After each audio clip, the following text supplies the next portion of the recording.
दरभंगा जिला कृषि पदाधिकारी पहुंचे हनुमान नगर कृषि कार्यालय, किया औचक निरीक्षण। बताते चले, दरभंगा जिला के हनुमान नगर प्रखंड जो है वह बाढ़ प्रभावित क्षेत्र है। इसको लेकर सैकड़ों किसानों की हजारों एकड़ ज़मीन जो है वह उपजाऊ ज़मीन जिसमें फसल लगा हुआ था वह बाढ़ के कारण पूरी तरह जलमग्न हो गया। इसको लेकर जो जिला के कृषि पदाधिकारी हैं उन्होंने हनुमान नगर प्रखंड स्थित कृषि कार्यालय पहुंचकर उन्होंने जायजा लिया और सभी कृषि समन्वयक को कुछ आवश्यक निर्देश दिए। उन्होंने यह कहा, जिन किसानों का फसल नुकसान हुआ है उन किसानों को फसल का मुआवजा मिलना चाहिए। उन्होंने यह भी कहा कि सभी कृषि समन्वय सभी किसानों के खेतों पर जाएं और वहां जो भी फसल उनका नुकसान हुआ है उनकी निरीक्षण करें और सर्वे रिपोर्ट बनाकर जिला को भेजें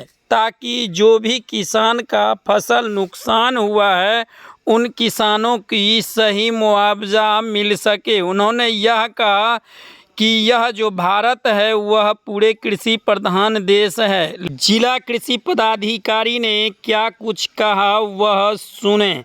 बताते चले, प्रभावित क्षेत्र के लिए क्या दिशा निर्देश दिए कि जो फसल क्षति हुई, किसानों की फसल क्षति का रकबा आकलन कर करके हम लोगों ने सरकार को भेज दिया है और सरकार को भेजने के बाद में उस आकलन करके क्षति का ही रकबा नहीं भेजा बल्कि उसके लिए जो आकलित राशि उस राशि का भी आकलन कर करके हमने भेज दिया है। और सरकार में की जो दिशा निर्देश है कि हर हाल में किसानों को त्वरित गति से क्षतिपूर्ति, जो फसल जो उनका नष्ट हुआ है उसकी क्षतिपूर्ति मुआवजा के रूप में दिया जाए।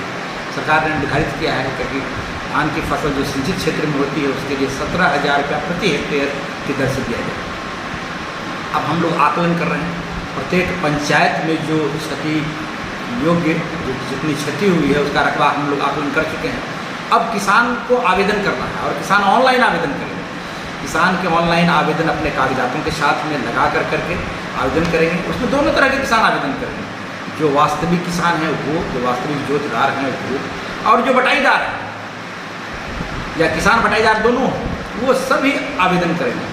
और उनके आवेदन को कृषि समन्वयक हमारे जो हैं उनके कागजातों की और उनके वास्तविक स्थिति की, उनकी फसल का जो डैमेज हुआ है वो कितना एरिया में उनका डैमेज हुआ है, तो इसका आकलन करने के बाद में उसको वो या तो अगर वो सही पाते हैं तो उनको उसको एक्सेप्ट करेंगे, उसको वो अग्रसारित कर देंगे, और अगर गलत है तो उसको रिजेक्ट करेंगे।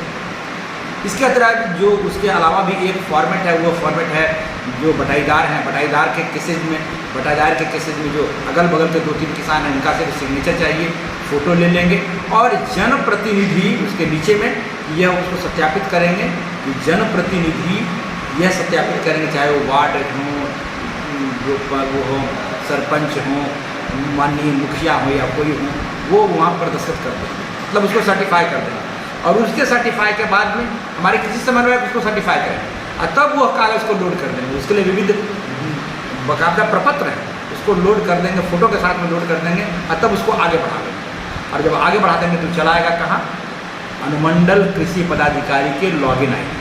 अनुमंडल कृषि पदाधिकारी उसके अपने स्रोतों से सभी कागजातों की जांच कर लेंगे, अब फील्ड में भी जा करके जांच कर लेंगे।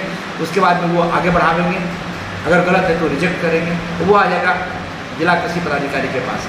जिला कृषि पदाधिकारी भी यही विधि अपनाएंगे, उसके बाद में आ जाएगा एडीएम साहब के पास। एडीएम साहब उसकी जाँच कर लेंगे, आगे बढ़ाएंगे या रिजेक्ट करेंगे। जितना आगे बढ़ावेंगे वो सरकार के पास में चला जाएगा और सरकार से आकलित राशि किसानों के उनके खाते में अंतरित कर देगा। यही विधि है और जिस विधि में जितना जल्द हो सके इसका आकलन करके और किसानों को लाभ मिले, क्योंकि किसानों की फसल नष्ट हुई है बाढ़ के कारण, और उसका जितना जल्दी लाभ हुआ हम लोग दिलाने के लिए भरपूर प्रयास कर रहे हैं। हमने कह दिया है सारे कृषि समन्वयक को और अपने जिला के सभी कर्मचारियों को कह दिया है, किसानों के प्रति संवेदनशील रहें और संवेदनशीलता में कहीं भी कमी होगी तो आप बख्शे नहीं जाएंगे। जिला पदाधिकारी द्वारा स्पष्ट निर्देश है और विभाग द्वारा भी आदेश दिए कि जहाँ कहीं भी कोई अगर गलती करता है तो उसके खिलाफ कार्रवाई करें और विभाग में तुरंत लिखें और आप अपने स्तर से तुरंत कार्रवाई करके प्रस्तुत। सर उसमें दो चर्चा किया गया, एक 17 और 22, ये क्या है? 17 सिंचित क्षेत्रों के लिए है और एक पेरिनियल क्रॉप होता है। पेरिनियल क्रॉप मतलब वो साल भर रहता है, जैसे मान के चलिए कि शुगर केन, एक जिसको करते हैं उसके लिए रेट ज़्यादा है क्योंकि इस इलाके में होता नहीं है। हमारे यहाँ जो फसल जो नष्ट हुई है वह धान और मकई ज़्यादा नष्ट हुई, मामूली कुछ मिलेट्स नष्ट हुए, उसके लिए 17,000 का प्रति। अच्छा, 22,000 पेरिनियल क्रॉप के लिए जो क्रॉप साल भर होता है, क्योंकि हमारी जो फसल नष्ट हुई है इस इलाके में जिसकी गन्ना हम लोग कर रहे हैं, वह गन्ना इसके बाद में किसान इस फसल को काट कर करके उसके फोरेज को काट कर करके पानी हटेगा तो बड़ी सक्सेसफुली तौर पे हम रबी लगाएंगे। इसीलिए यही अंतर है आपको पेरिनियल क्रॉप में, माने एक वर्षीय और ये जो बहुवर्षीय है उस फसल। क्या नाम हुआ आपका? मेरा नाम हुआ विपिन बिहारी सिन्हा, जिला कृषि पदाधिकारी दरभंगा।